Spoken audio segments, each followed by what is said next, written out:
இங்க இருந்து இருமுடியை கட்டி சபரிமலைக்கு போயிட்டாங்க எல்லாரும். அதுல எல்லா ஜாதி மக்களும் இருந்தாங்க, எல்லா ஜாதி மக்களுமே இருந்தாங்க, 65 பேர். அதுல நெய் அபிஷேகம் பண்ணணும். 65 பேருக்கும் ஒரே பானை. அதுல கொஞ்சம் ஒதுக்கப்பட்ட ஒரு சமுதாயத்தை சார்ந்த ஒருத்தன்ட்ட ஒரு பெரிய பானை இருந்துச்சு.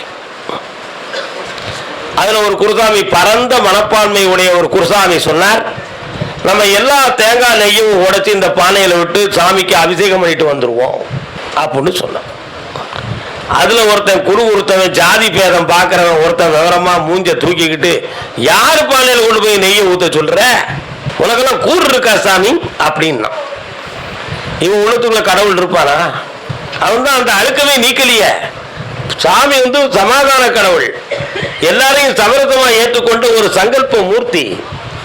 ஆனா அந்த மாலையை போட்டு அவன் சொன்ன வார்த்தை என்ன, யாரு பானையில கொண்டு விடுதேன்னா.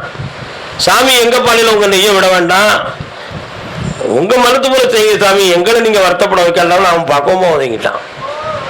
உடனே ஆளாளுக்கு ஒரு பெரிய சின்ன சின்ன பானைகள் ஒரு 3 பானை எடுத்து 3 பிரிவாக இருக்க நெய்களை விட்டு அபிஷேகத்தை கொண்டு போனாங்க.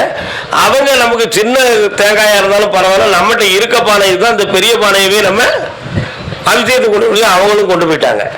ஆக நடந்த சம்பவம் என்னன்னா, அபிஷேகம் முடிந்து வருகிற பொழுது இந்த 3 சின்ன பானைகளும் எப்படியோ கூட்டத்தில் தவறி விட்டது, இவர்கள் கைக்கு கிடைக்கவே இல்லை.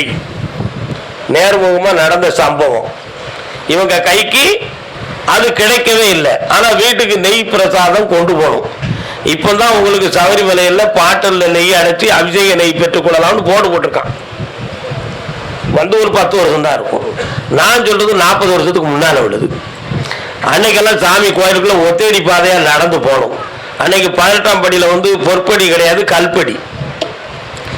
இப்ப எல்லாருக்கும் நெய் கிடைக்கணும், யாருமே மற்றவங்க நெய்யை கொடுக்க போறது இல்லை. இவங்க வீட்டுக்கு நெய் கொண்டு போகணும், யாரை கொண்டு போறது?